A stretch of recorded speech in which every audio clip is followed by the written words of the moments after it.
This is Julie. Yes, this excited but nervous, smiling but doubtful, smart but fidgety, newly turned 21-year-old is Julie Adams. At 4:30 today, she has a job interview.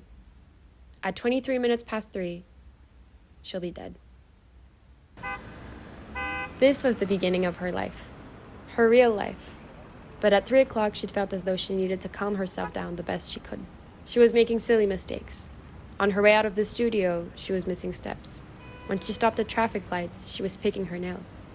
When she went to tie her laces, she realized her sweater was on back to front. Julie was on her way to her favorite baker for her favorite snack, a croissant. She wanted something she loved, something she thought would be able to create a balance with that uneasy feeling resting in her stomach. This was Julie's almost stubborn belief she had created for herself, that she could cancel out the bad by clinging to things she loved. Julie loved lots of things. Lots of things her attachment towards was created through countless repeated experiences. Countless repeated experiences which lit up the spark that was her life. It is a truth universally acknowledged that a single man in possession of a good fortune must be in want of a wife. This line both confounded and amazed Julie every time. How it kept her coming back, how it made her repeat the rhythm of the phrase inside her head, how for some reason it made her think back to the summer of 2013, when she was 12 years old and discovering books like Wuthering Heights or Huckleberry Finn. She would dart through them during her pastime while laying down in a hammock outside a cabin by a glimmering lake on a warm afternoon. She'd only ever finished Pride and Prejudice once, but that line kept her coming back, like a song which, whatever you do, won't stop bouncing around the walls inside your head. She couldn't pinpoint whether it was over anger towards what it said, admiration for the way it sounded, or ultimately the cliched but highly probable reason that people grow to deny. It had made her dream. Something inside Julie told her that it was nice to have those reminders every once in a while, and she brought it everywhere she went. She had 3 favorites: peanut butter M&Ms, and only peanut butter, Oreos, and Maltesers. She'd buy a medium-sized bag of one, and only one, every 2 days. Between 1 and 2:15, Julie would always get lightheaded, so sneaking a few of those into her mouth would let her stay on top of things. Julie first developed her unconditional love for these sweets when she would hang around with 2 or 3 of her girlfriends during those few minute pauses in school. They'd go over to the local supermarket, 2 rights and a left away, escaping the eyes of the overseer, so they could buy the candy they dreamed of all morning.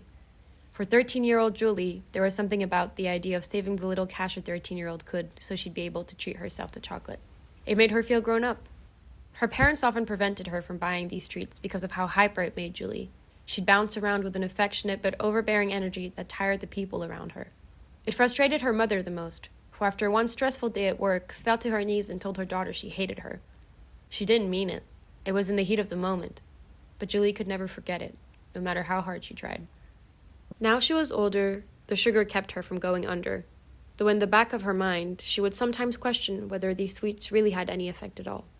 She'd begun to wonder whether Maltesers, or Oreos, or even peanut butter M&Ms really gave her that energy boost she needed, or whether they allowed her a moment of reassurance, that she could forget the stress of bills and work and boys and life which had made her so worried, and remember the exaggerated excitement younger Julie and her friends she doesn't see anymore, shared the day they discovered peanut butter M&Ms.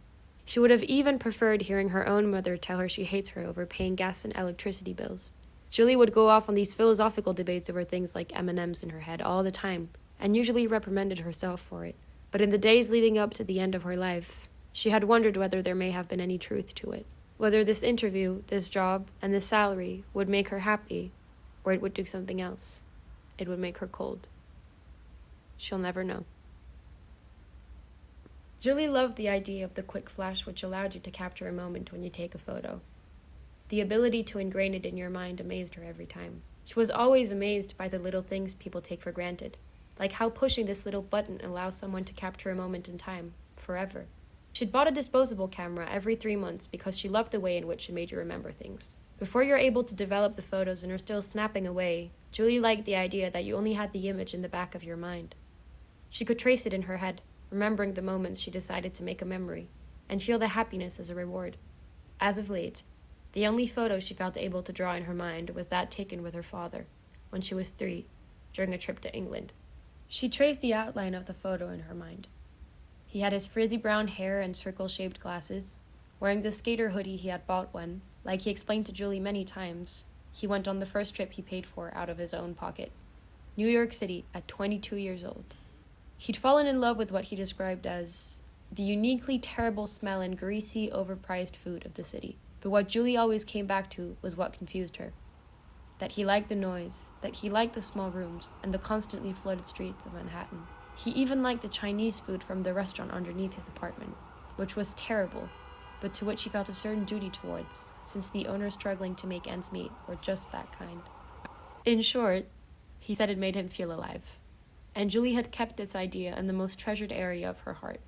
She brought this camera everywhere, and as of late, had reminded herself of that picture each time she took a photo. The way younger her had her tiny legs over the shoulders of her father, covering his eyes and leaving only his smile as they posed in front of Big Ben. Every time she remembered these minute details, her heart felt tormented by the undeniable truth. They were growing apart. They didn't call anymore, and the cracks and rough edges in his voice were slowly fading out of the pockets of her mind. Like an undeveloped photograph, he had felt more and more like a memory. Despite all of this, she remembered that day so fondly, and made true what they say about life flashing before your eyes. Before Julie's light flickered out, the moment right before, that image passed through her head, shining brighter than any darkness within her could ever muster up the strength to rebel against.